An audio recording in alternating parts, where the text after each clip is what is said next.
living and working in the UAE, in Dubai. A little bit of background about me. I trained as a teacher at the University of Edinburgh in Scotland, worked in Scotland for 6 years, and have been in Dubai since 2014.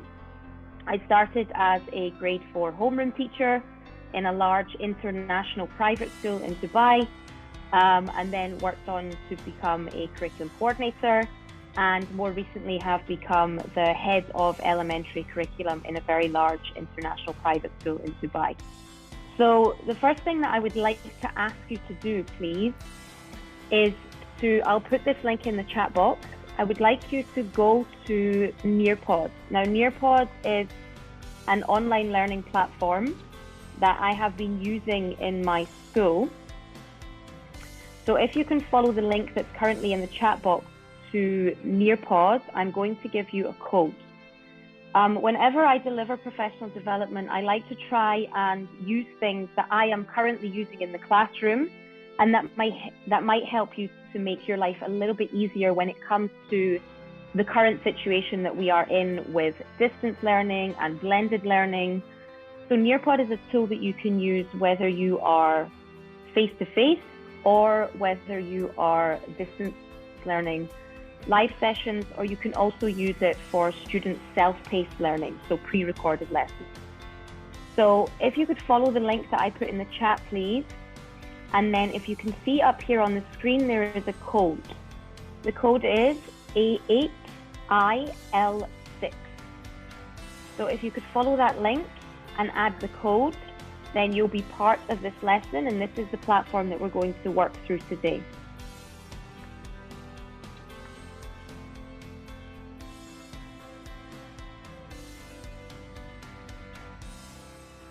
Let's give you a second to join.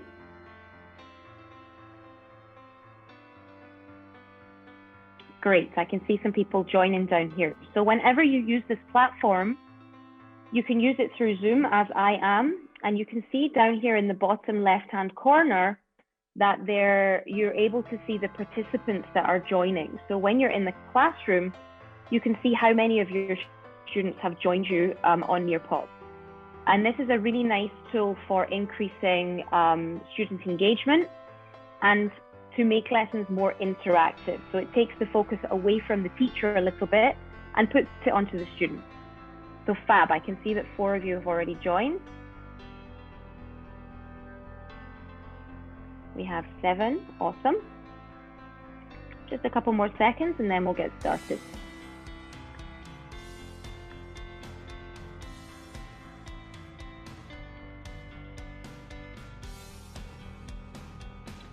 Okay, let's start moving through this platform. So right now on your screen, you should be able to see your own version of my presentation. You can use Nearpod throughout this session. You don't necessarily need to be open in the Zoom window. Everything will happen through Nearpod. So all our interactions and all my instructions will happen through Nearpod. Okay, so today we're going to look at enhancing learning through STEAM. STEAM is something that I'm very passionate about. In 2019, with my school, we won the GESS Award, which is quite a prestigious award, a global award. We won it for the best use of STEAM in the classroom. So hopefully you leave today with something new, some new information.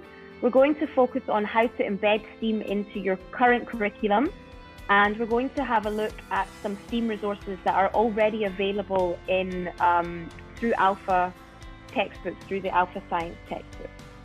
Okay, so if you follow along with me, at some point during the session, I will ask you to join in and do some things, but you'll see that as we go along. Okay, so our learning objectives for this session are, firstly, to gain an understanding of the STEAM approach. Secondly, to use the STEAM approach to enhance your current curriculum and to review a STEAM lesson. Do you want to say something? No, we're good? Okay, I like to start my professional development sessions with a quote. And this one, I think, when you're thinking about STEAM and using the STEAM approach, We often think that any experience is educational, but I think that this quote's something that's really important to keep in the back of your mind. So the belief that all genuine education comes about through experience does not necessarily mean that all experiences are genuinely or equally educative. So yes, students learn through experience, but it's what we do as teachers in our planning, in our preparation, and in our collaboration with others that make the experiences that students have more educative. So we're going to focus on three things today. First of all, we're going to go through what is STEAM learning. Then we're going to look at how can we fit STEAM into our current curriculum. And then we're going to review an Alpha STEAM lesson, something that's readily available through the Alpha platform. Okay, so let's get started. What is STEAM? This is the first thing that I want to focus on. So I'm going to show you a video now. And as I said, I always like to try and provide resources and things that you can use in your current classroom. So the video that I'm going to show you is something that's readily available on YouTube, and it's called Kid History. So this is something that you can go into YouTube and you can search for Kid History, and they have lots of videos, science videos, history videos. It's completely free and it's readily available to you.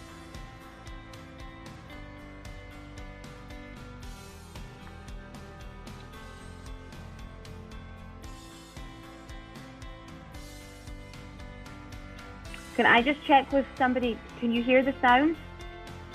Not yet, Lauren. Okay, let me just do one thing.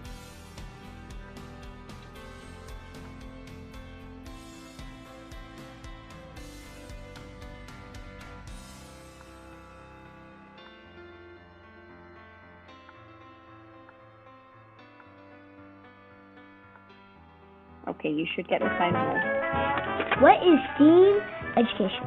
It's an integrated approach to learning through science, technology, engineering, arts, and math. STEAM.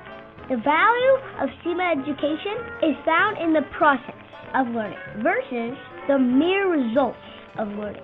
Thus, students have a better understanding and more realized application from what is being taught. The foundation of STEAM guides students through inquiry, collaboration, critical thinking, and process-based learning. Inquiry is an approach to learning that involves exploring, asking questions, good questions, not "Hey Google" type questions.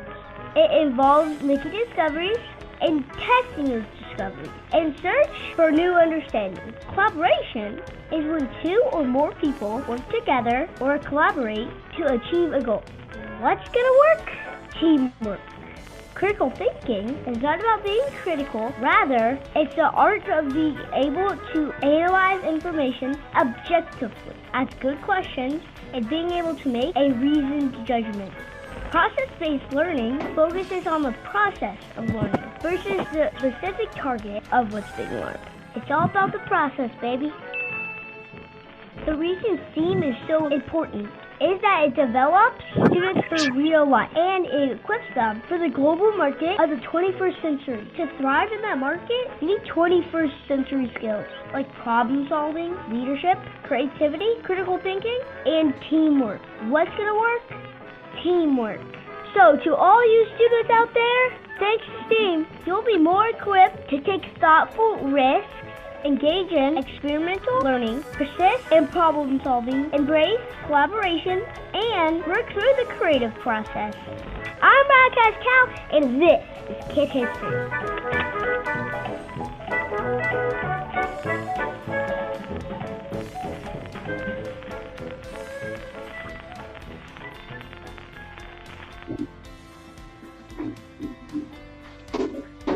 Okay.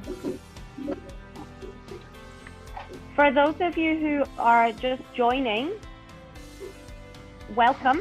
My name is Lauren Malin, and I'll be taking you through enhancing learning through STEAM today. In the chat box, I have added a link and a code. So please click on the link to follow the code and then enter the code, and then you'll be able to join us on the Nearpod learning platform. It's an interactive learning platform that may help you when it comes to your lessons in school.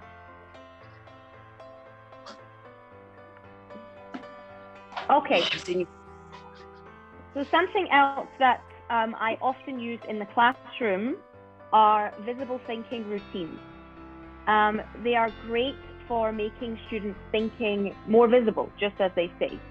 So through these routines, you can get an idea of what the students are thinking, and it also encourages them to dig deeper into their thought process. So towards the end of this session, I can share the resources for visible thinking routines. Again, something that's completely free and something that you can use in your classroom. So this is one that I like to use at the beginning of a topic, and it's called 10 by 2. So we're going to use this strategy today. What happens is you give your students a word or a topic, and you ask them to think about any words that enter their head when they think about that topic. So we're going to do this now. So you're going to have 1 minute to write down as many words that enter your mind when you think about STEAM. Then we'll have a little bit of a discussion, and I'll ask you to do it one more time. And this should really start to activate your prior knowledge when it comes to STEAM, and it should start to get you thinking about what do I know about STEAM, and it also gives me, as the teacher, an idea about what you already know and where we're going to go from here. So next thing on your screen that you're going to see is a collaboration board. This is something that's built into this platform, and you use it as if you're making a PowerPoint. So when the collaboration board comes up at the bottom of your screen, you should see a text box. That's where you're going to enter your text. So only 1 minute, I want you to write any words that come into your head when you think of STEAM, or the word STEAM, or STEAM as an approach to learning, or anything that you picked up from the video. Okay, you ready? So on your own screens now, you should be seeing a collaboration board.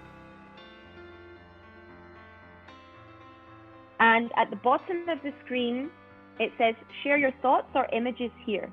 So in this box, you have 1 minute to write down anything that comes into your mind when you think of STEAM as an approach to learning, or anything that pops into your head when you hear the word STEAM. So I'm going to give you 1 minute. I'd love to see some posts coming up on the screen here.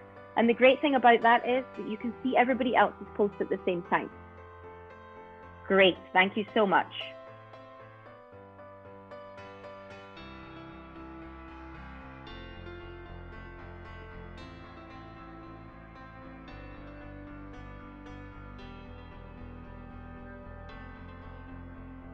Amazing, amazing.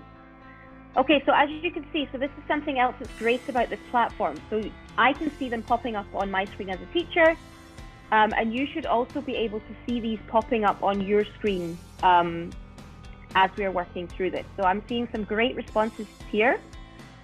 We've got learning through experiences, innovation, technology, integrated curriculum, amazing, togetherness, experiments, creativity, innovation, wonderful, hands-on, collaboration, teamwork, learning together, technology, problem solving. Okay, I'm going to give you 30 more seconds to see if you can add one more word. So if you've already added one word, try and think of one more word that you could add that comes into your head when you think of STEAM. 30 seconds only.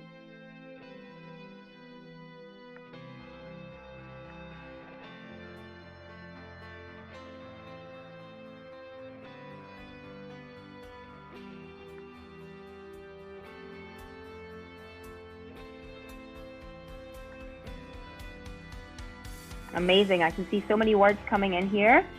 21st century skills, thinker, part of the process of learning, aha moments, I love that. Wonder, curiosity, better understanding, critical thinking, empowerment. Oh, this is amazing, amazing. Okay, so I think from your collaboration here, we can see that we all view STEAM in a positive light.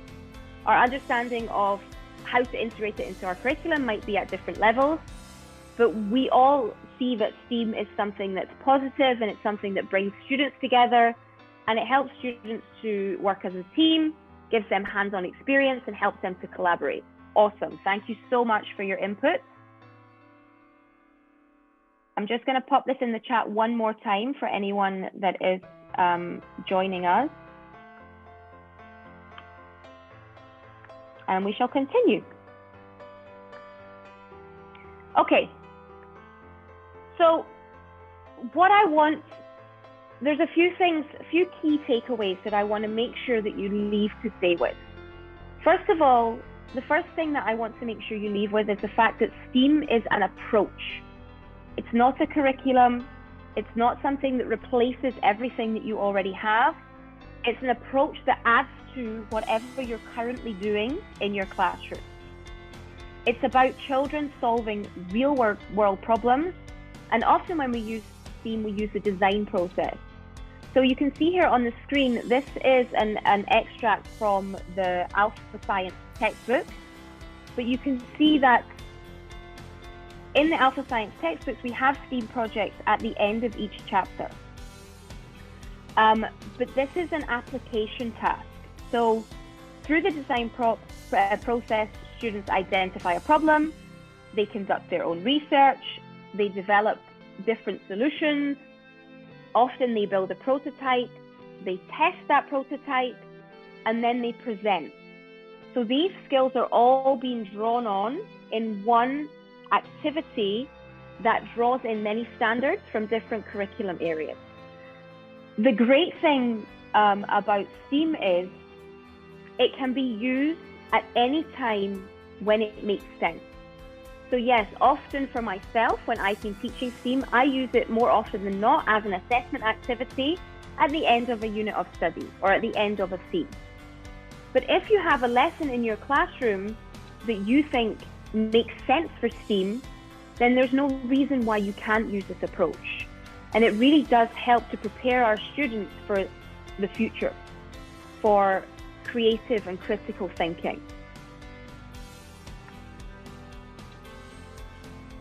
Okay, so on your screen now, you should be able to see an open-ended question. And your question here is, how might STEAM benefit your students? So whenever we try and introduce something new in schools, the focus is always on our students, and it's always on the impact or the potential impact that we could have. So think back to the video we just saw, think back to your collaboration board, and then think about the next step. What would the impact be? How might something like this benefit our students? And I know that we're at the very beginning of our session today, but I want to think about where you are so that we can continue from there. So as soon as you're ready, just pop an answer into the box here. How might STEAM benefit your students? Once we have a few answers, we'll have a quick discussion and then we'll move on. So as soon as you're ready, you can get to typing. And I'll be able to see, as a teacher, I'll be able to see the answers that you provide on my screen. So you and I have slightly different screens right now.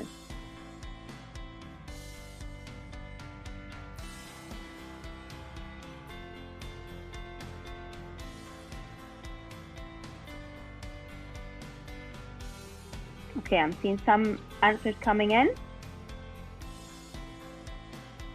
Once I have a few more, I'll share some with you so you can see them.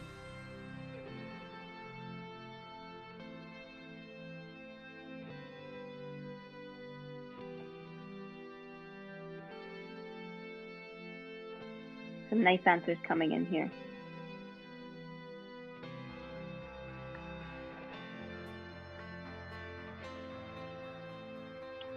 Okay, so I'm going to share this answer with you. You should be able to see now. Christina has given an answer. It's a nice one. So she said that STEAM can benefit students through, oh, I've lost it. Lots of answers are coming in here. Where's it gone? Through problem solving, and they can use that in real life, which is great.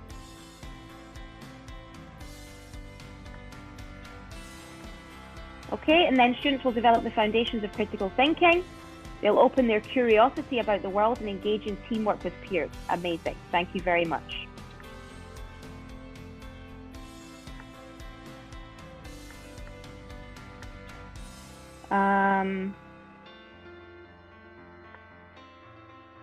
Here they'll have a better understanding, and they're explaining in different ways. Absolutely, I couldn't agree more.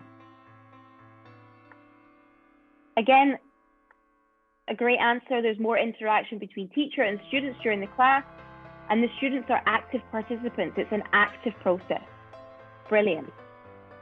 This is fantastic, guys. Thank you so much. Okay.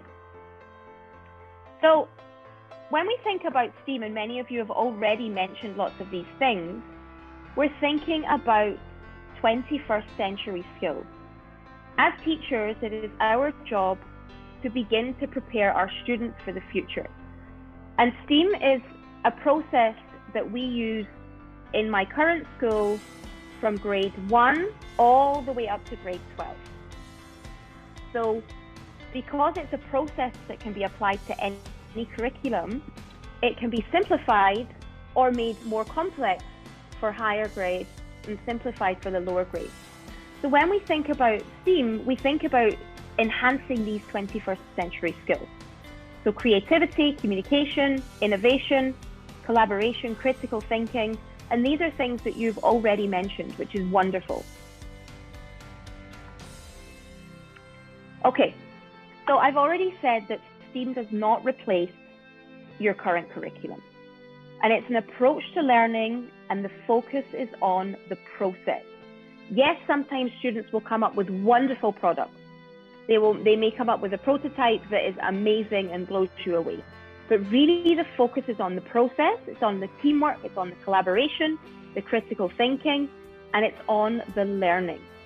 So you as a teacher, your responsibility here is to be a facilitator of learning. So you are supporting students through careful questioning, through providing the correct resources, and really we want it to be as student-focused and as student-centered as possible, so that that process, the students get as much as they possibly can out of that process. And I'm always surprised, every time I teach STEAM to any class, I am always surprised at what they can achieve and the things that they come up with and the way that they innovate without me telling them.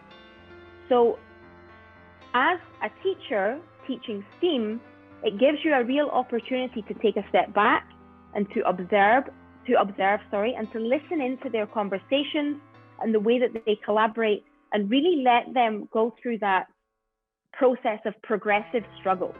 So they struggle together as a team, but through that, they're using their higher order thinking skills to reach the next level of learning. So we're thinking about, we all probably have slightly different curriculum. So we're thinking about how can we use STEAM in any curriculum. So that's the great thing about it. It's not necessarily tied to a specific curriculum, which means it can be used worldwide and it can be used in any setting. So I've already said this already. It's an approach to learning, and it's a natural evolution of your current curriculum. We are not changing what you already have. It's not we're going to start all over again with a brand new scope and sequence. We're starting where we are, and we're enhancing and we're evolving.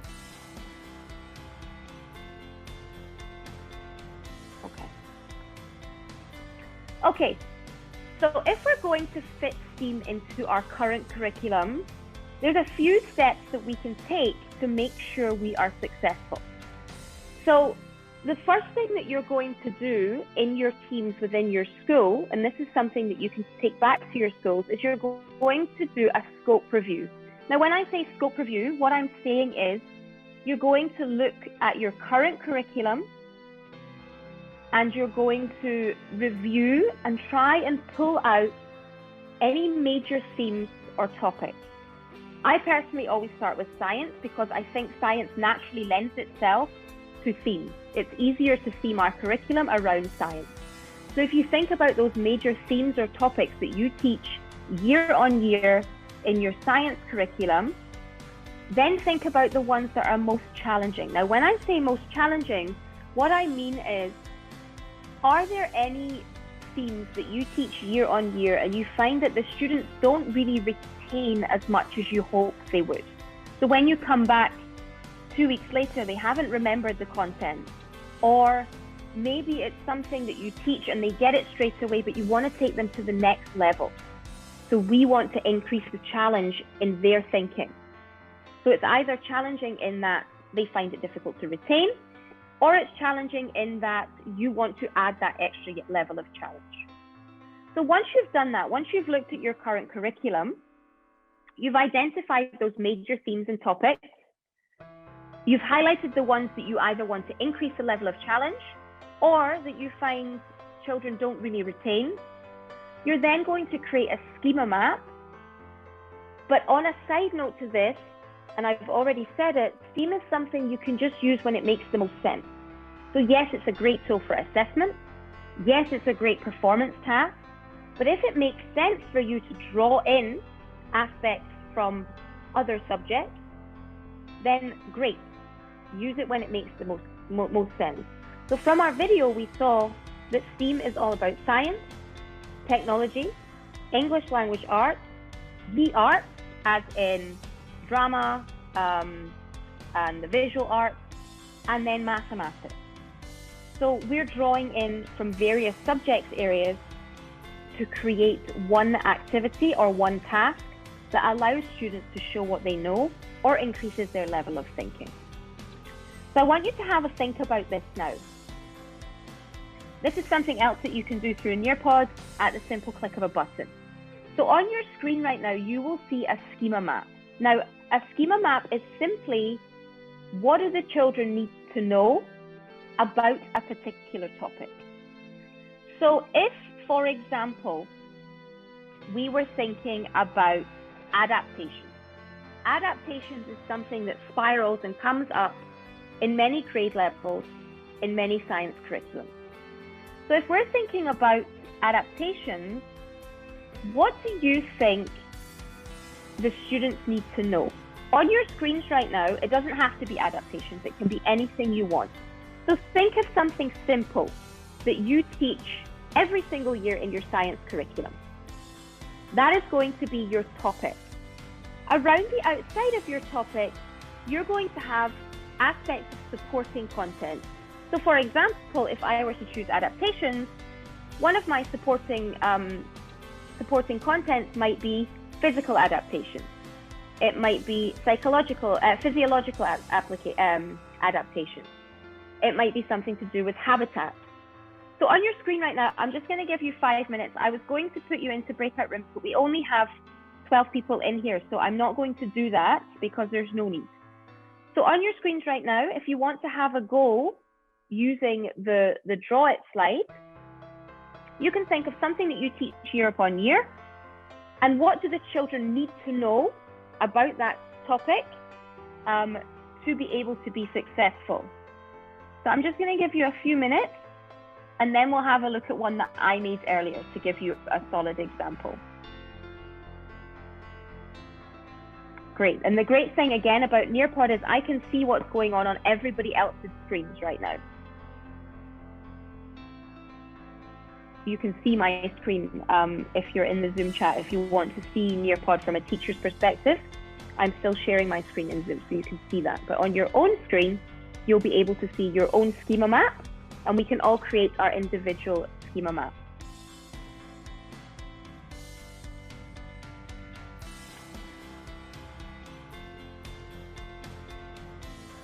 Okay, so we've got somebody who's focusing on the engineering design process. Great. We have object in the sky. We have unit conversions. Good. I can see there's a wide range of grade levels here just from looking at the topics that you've chosen.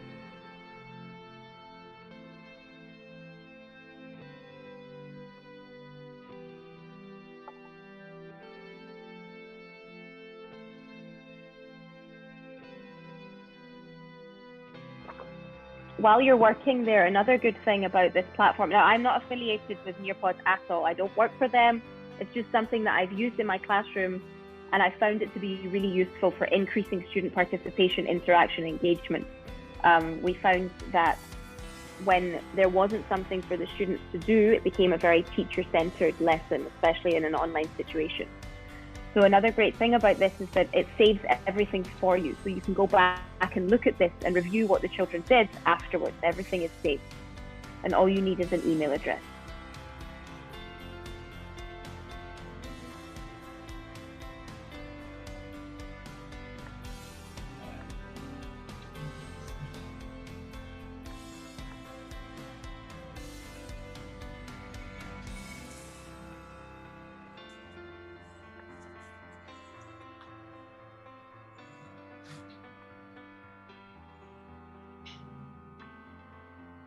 Okay, just 1 or 2 more minutes because I'm very aware of time.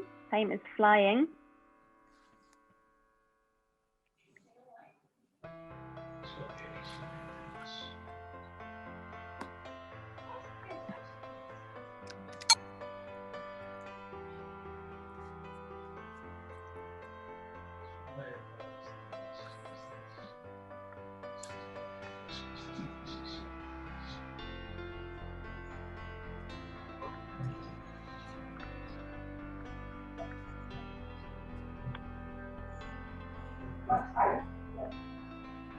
Okay, so if you want to stay on Nearpod right now, you can. If you want to hop back into the Zoom so you can see my screen, so that you can see from a teacher's perspective what this looks like, then you're more than welcome to.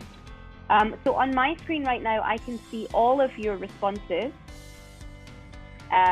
So we have computer devices, we have writing a narrative, we have engineering design process, we have unit conversions, we have thermodynamics. So, and what you've done here, so for example, the object is the sky one I'm looking at because it's been submitted and I can see it. And if you're looking at my screen right now, I'll share this one with you all on your own screen.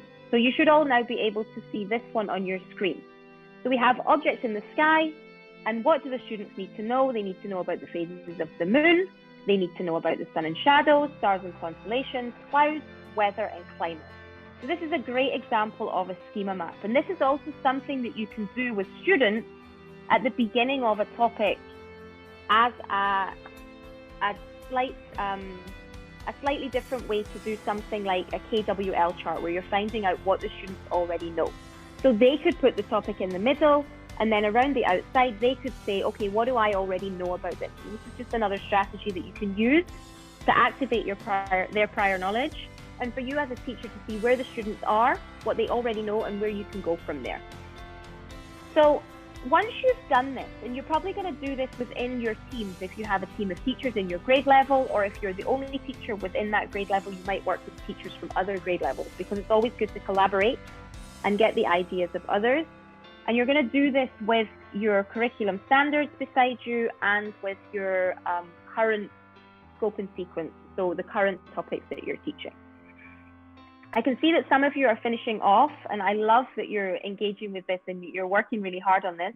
I'm going to move on because I'm very aware of time.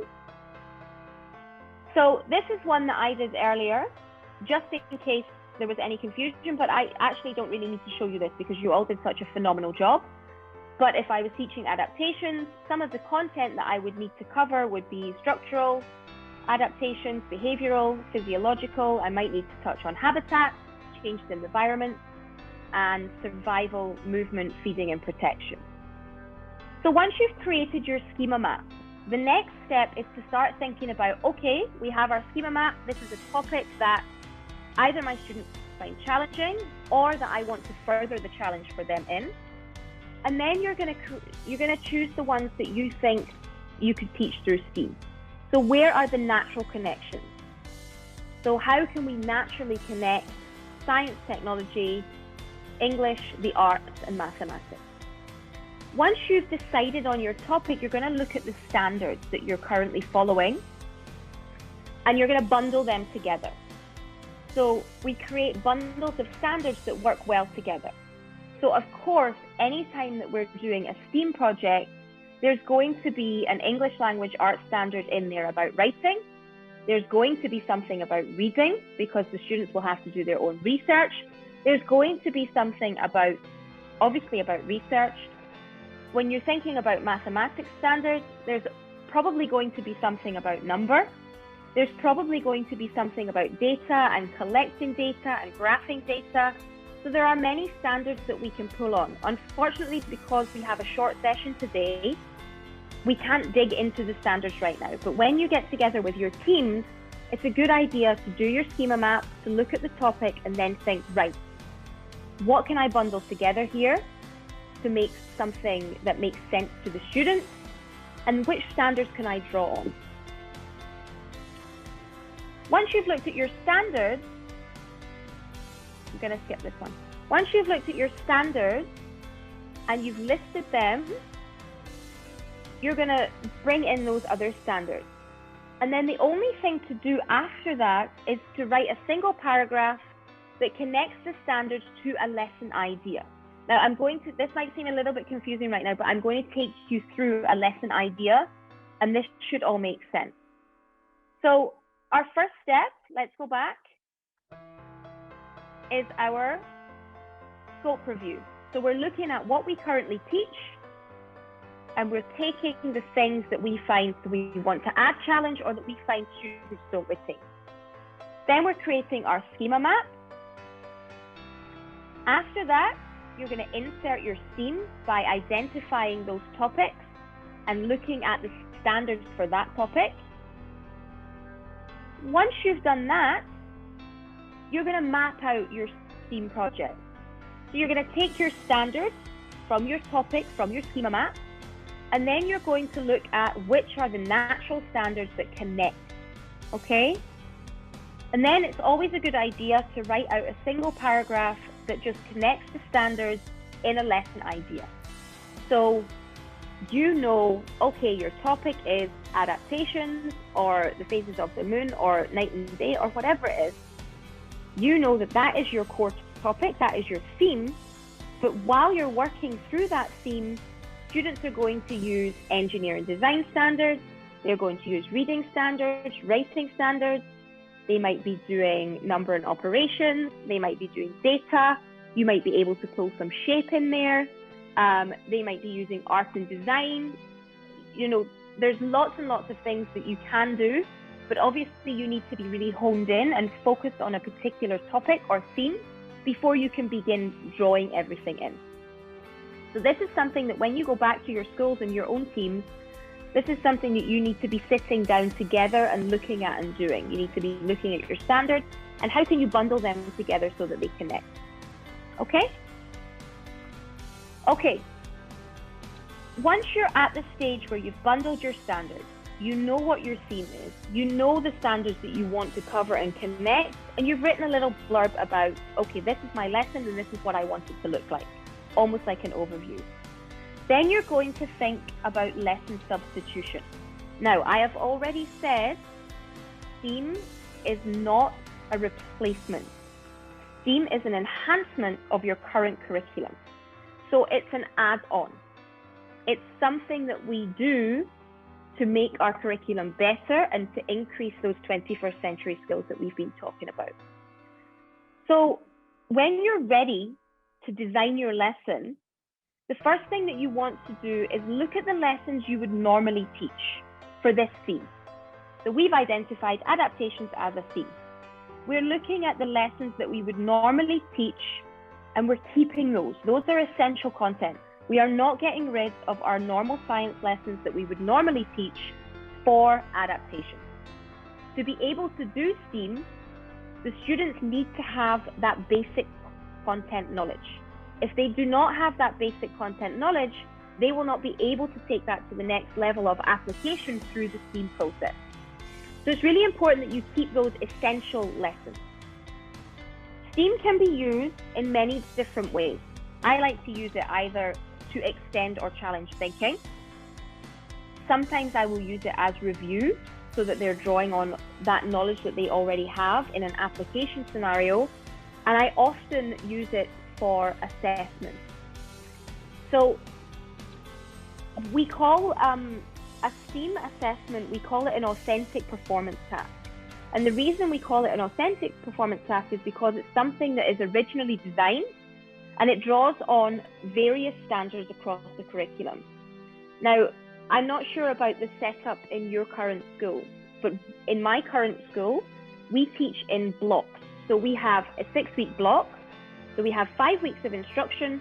And then the last week, we have a week which is for authentic performance tasks.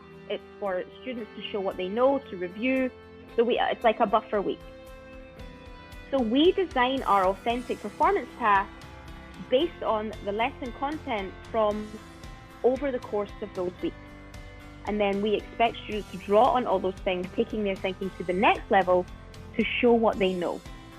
Authentic performance tasks are much more rigorous than your general kind of multiple choice quizzes, or, because it's drawing on so many different standards, and we're expecting the students to apply their knowledge through the design thinking process. So they actually have to create something based on the knowledge that they have gained throughout that theme or throughout that topic. Okay.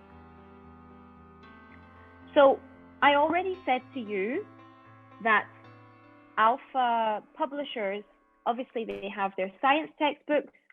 In the science textbooks, at the end of each unit, there is a theme lesson that is readily made. So each unit in Alpha Science is based on a theme already. So they've already done a lot of the hard work. Now, I can speak about this from experience because, as I already told you previously, in my previous role, I was a grade 4 homeroom teacher, and we were lucky enough to be one of the schools that used Alpha Science. So I've used these STEAM projects in my classroom. I've gone through the whole process that I just described to you with my team. And as I said in my introduction, I love STEAM because the students never fail to surprise me. They come up with things that you would never think imaginable. Now, I taught in grade 4, but we also use the project in grade 1 all the way up to the high school level. So the complexity actually comes from the students and their thinking, but you support them through your questioning and through providing the resources needed. So I'm going to walk you through a STEAM lesson from the Alpha Science grade 4 textbook because that's the one that I know best. And I just want you to think, as I'm walking you through, what do you notice? So what do you notice as we're walking through this lesson? There will be one more collaboration board once we've looked at this, but if you want to add anything in the chat box, if you have any questions, if you want me to talk some more about something, please just let me know. And anything that you wonder or you notice as you're working through this, please add it in the chat box. That's another really good strategy to use with students when you're delivering content. Ask them to write down what do they wonder, write down what do they notice, ask you questions as we go through.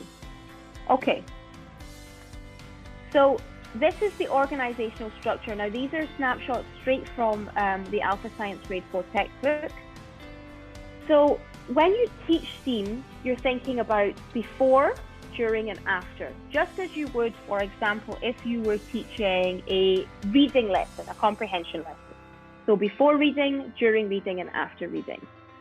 So before reading, you're going to read the STEAM project to the students. You're going to brainstorm with them. You can do a schema map if you like. You're going to share ideas about how they can solve problems. And it's really a collaborative effort at this point. So before STEAM, you're looking at a whole class at this point, and you're all collaborating about, okay, what ideas do we have? What do we already know about this? What questions do we need to ask? What resources might we need? What's the problem here? Does anybody have a possible solution for this problem? So you're getting their brains moving and you're already starting to challenge their thinking. The textbooks give you questions that you can ask. During the STEAM activity, you're going to divide your students into small groups because number one, it's great to see how the students work together in small groups. And number two, they're more comfortable in a small group situation, so they're more free to share ideas. And in their small groups, they're going to work their way through this STEAM activity. Now, as I've already mentioned, you as the teacher become the facilitator. Yes, you will need to instruct them. Yes, you will need to provide some background information for them, especially during the before STEAM. But during the actual STEAM activity, you become the facilitator and you guide them through the activities. Obviously, if you're thinking about the younger students, KG and grade 1, your input will be more. But as they move up through the school, you can step back further and further and further away from this, because the more you step back, the more creative they will become. So during the STEAM process, you're just going to monitor their progress. You're going to be going around, you're going to be speaking to the individual groups, and you're going to be making sure that they're on track. Once they're done with the STEAM process, you're going to reflect with them, and you want them to present. You want them to share their ideas.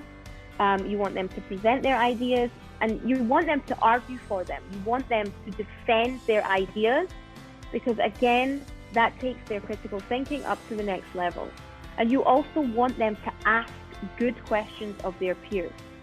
So when their peers are presenting, you want to be encouraging them to question their design and to question what would happen if. So we're constantly trying to push our students to the next level and enhance our curriculum through the STEAM process. So here's an example from the grade 4 Alpha Science textbooks, and it's called the Bird Beats Challenge. So there's been a theme from me here of adaptations. I'm sorry, but it was something that was in my head. So you can see from the textbooks, all the teacher background is there, your objectives, any standards alignment, the materials that could possibly be used. Now, what you're seeing here on your screen is an excerpt from the teacher's edition. What will be seen in the student's edition is just the pages inside the yellowy colored boxes. So the background information you will read as a read aloud with the students at the beginning of the lesson. And then it's a step-by-step, very clear-cut process. They have to identify the problem. We're guiding them through identifying the problem with specific questions. You can also see on your screens right now that there are guiding questions that you can ask as a teacher to help bring those students up to the next level when it comes to their critical thinking. It also gives you the safety precautions, the advanced preparations, and everything you need to run this smoothly in your classroom. So we have our blurb. They're then going to identify their problem. After that, they're going to design multiple solutions for this problem. So you want them to think outside the box as much as possible. So if they're working in a small group, they'll all have their own ideas. So we don't just want them to provide one solution at this point. We want them to be thinking together and collaborating to provide several different solutions to a real-world problem. Again, you're going to be asking them questions throughout this process about what they're designing, why they're designing it, what might happen if this happened, how will this help people, what will the impact be of this. Your questioning as a teacher is really important. Once they've gone through the process of identifying the problem, asking questions, maybe doing some research, they're then going to go on and build a prototype. Now, when I say build a prototype, in my experience, it has been junk models, it's been very basic materials that are readily available in the classroom. We've continued to do this through distance learning. So it's things that the students can grab that they have around the house, empty boxes, whatever they might have lying around. We never ask the students to buy anything for STEAM projects ever. It's all materials that they have at hand, recycled materials, things that are available to them readily. Once they've built their prototype, they then go through the process of testing their prototype. And during the testing process is where the mathematics comes in. So this one is they're asked to design a bird beak that can pick up the most seeds or nuts. So they design their bird beak. They used, in my experience, they've used chopsticks or clothes pegs or all different sorts of things. We had students who used cardboard with elastic bands.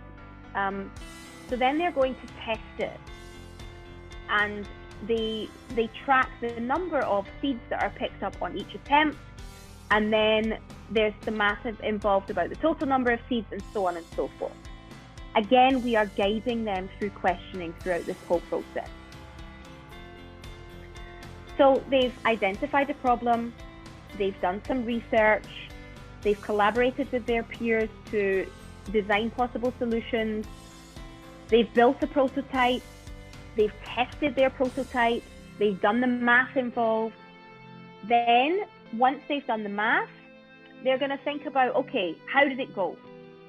Did our prototype work? Was it effective? If it wasn't effective, why was it not effective? And what can we do differently?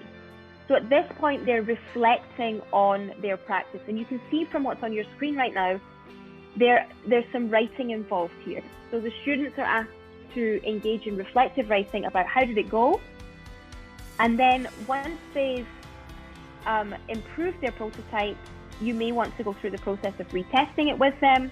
They're then going to communicate their ideas to the rest of the class. So they'll be talking about their design, they'll be talking about what happened during the first test, and they'll be talking about the improvements that they made and why. And they'll be constantly defending and justifying their choices. And then you will encourage the other children in the class to ask them well thought out questions about, okay, why did you choose these materials? What do you think was better about your second prototype than your first prototype? How did you improve? What did you improve? Would you do anything differently if you did this again? The questions from yourself as teachers and from the other students are extremely important throughout this entire process. Okay, so once they've shared, we'll have another full class reflection. We'll talk about the students' favorite STEAM innovations, and then after that, we'll continue to draw on the STEAM project throughout other projects and throughout the rest of the year. So I know that I went through that quite quickly because I'm aware that we're quite short on time, but I want you to have a think, and this is going to be a very quick collaboration board. If I flick back through this whole process from start to end, I want you to think about, what do you notice? What's one thing that you noticed as I was walking through this STEAM process from the Alpha Science textbook? Just one thing, what did you notice? Ready, steady, go. One thing that you noticed. So it's a free drawing board. You can either write, you can add a picture, you can write in a text box. Just one thing that you noticed. 1 minute only.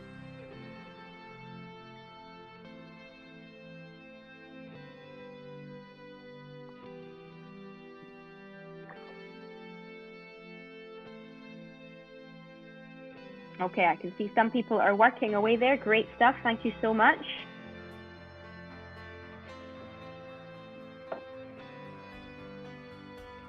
And if you ever want to flick back onto the Zoom so you can see what it looks like from a teacher's perspective, I can see that there are several teachers right now who are in progress. And I can see things coming up on the screen. Okay, so we have one person saying it's organized and easy to follow. Collaborative work, absolutely, I 100% agree. We guide the students, for sure. Plenty of space to have feedback, absolutely. Thank you, you guys are absolutely amazing.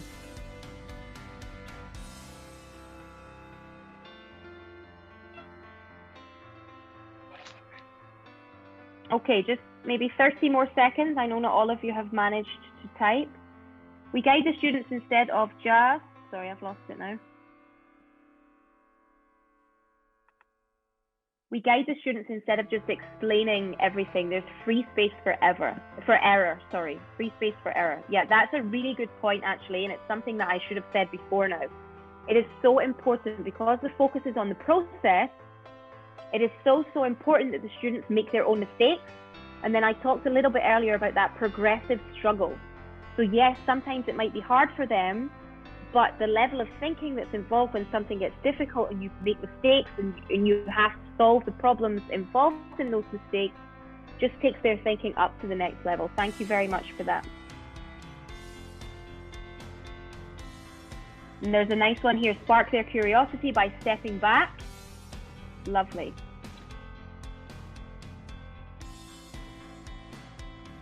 Oh, we have a lovely image here. Let me share this with you guys so you can see what's being shared.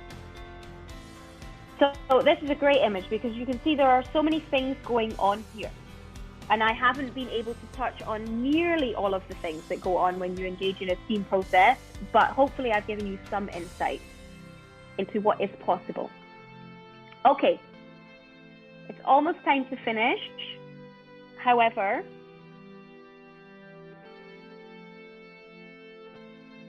once this shows up, this is something else that's built into Nearpod, and it's my favorite thing and the kids' favorite thing. So I wanted to share it with you for a practice. So this is an assessment tool. It's a game called Time to Climb. On your screen, you will see, you get to choose an avatar, and then you will see some questions, and you answer the questions, and whoever's first wins the race. Okay? So are we ready? Because this gets competitive very quickly. Okay, so you should be seeing it on your screen now. We have an underwater scene for this one. Okay, I have one person connected. Christina, thank you, Christina. So as soon as I have a good number of people, I'll hit start. Wow, you're all joining, amazing.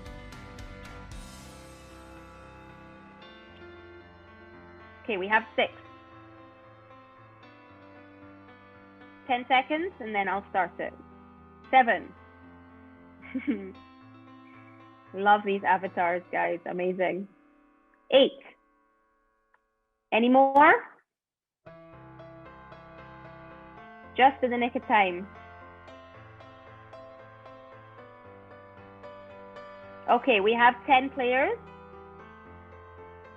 Let's get started. I'm sorry if you didn't make it in, but I don't want to keep you longer than I have to. Oh, 11. Well done. You got in there just in time. Ready? Let's go.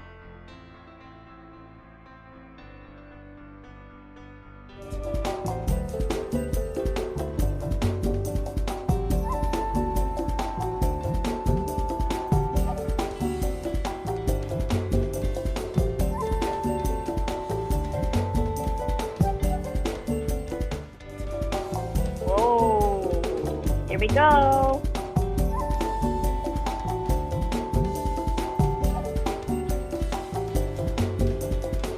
Next question.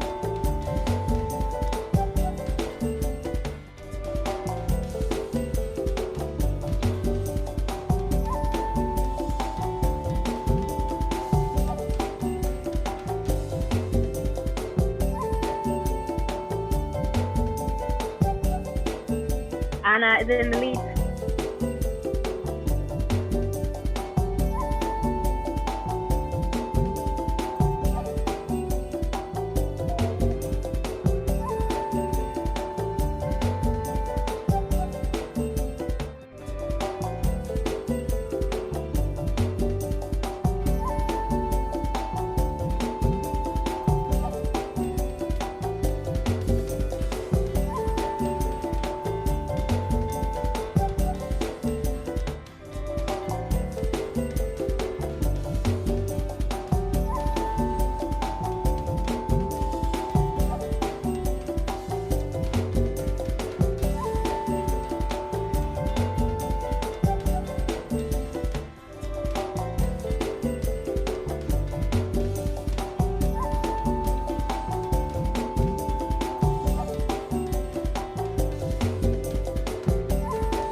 Well done.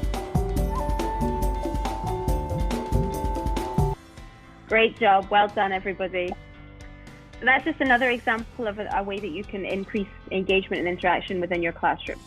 Okay, this is the last slide from me. Just a very quick reflection. How do you feel about, if you were to go back to your school tomorrow, how do you feel now about embedding STEAM into your current curriculum? So, great, good, I'm not sure, I need to do more research, or what is STEAM? Please, nobody say what is STEAM.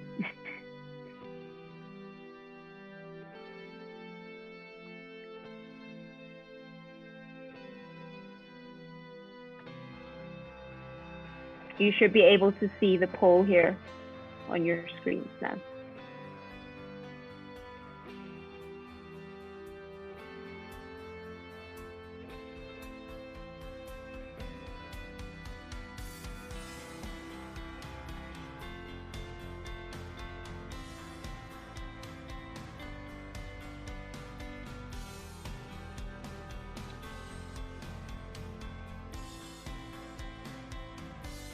Okay, it's great to see that lots of you are feeling great, lots of you are feeling good, and we don't have anybody that's still asking what is STEAM, which is fantastic. Hello, everyone. I'm Danielle Nasser, the head of consultancy and training with Alpha Publishing. Thank you so much for joining this session. I need to add one more thing. If I can ask Lauren, since Lauren, she is live in classes and working with her teachers on making the distance learning process successful through the COVID time. Lauren, if you can just share with us like few ideas how your teachers are coping with conducting STEAM with their students through distance. I know it's difficult and challenging, but from the way you presented, it is doable with all the softwares and the strong will. So can you share some of the challenges and ideas? Thank you. Yeah, of course. I mean, I think the most important thing to remember is STEAM can be anything. So as long as we're drawing together the different subject areas and we're drawing on those standards and we're bundling standards, it doesn't need to be an all singing, all dancing, we're going to build a robot. It doesn't have to be that way. It can be something very simple. The example I gave here was the Bird Beak Challenge. Some students were using cardboard and rubber bands, a hair bobble. So I think the most important thing to remember when you are teaching distance is, number one, to make it as interactive as possible. So this platform, for example, you can have all of the slides as draw it slides so you can see the students working on the screen. Because sometimes, I don't know about you guys, but we found when they're working in textbooks and things and they're distance learners, very difficult to keep track of what they're actually doing. So platforms such as this, where you can see them working through the draw it tool and it saves their work, means that they can keep track and you can keep track. The other thing that I found to be absolutely critical is that we never ask students for materials that they might not have. So sometimes an experiment in science can call for a chocolate bar or something. We try and use things that the students will likely have in their homes already. We're not making elaborate STEAM projects right now. We're keeping it very simple, very basic, and allowing them to follow that process with things that they have around the house. And you'd be surprised if you leave it open and don't always give, especially in the STEAM process, if you don't always give very specific materials that they must have, you'd be very surprised at what the children find for themselves. I mean, it could be 2 twigs from the garden, for example. You know, I think giving them the freedom and the flexibility to solve problems by themselves, but also you as a teacher keeping a very clear structure of, okay, this is step 1, this is step 2, show me what you're doing, and then we'll move on. But yeah, we're facing many challenges. We currently have 3 learning models. So we have pre-recorded lessons, we have on-site face-to-face lessons and we have distance learning lessons. So currently we're trying to plan things that suit all three models in one lesson, and it's very complex, and I am right there with you, and nobody's claiming that this is easy, but I think the best piece of advice that I could give is to keep it very simple, very straightforward, and very structured. Thanks a lot, Lauren. No problem.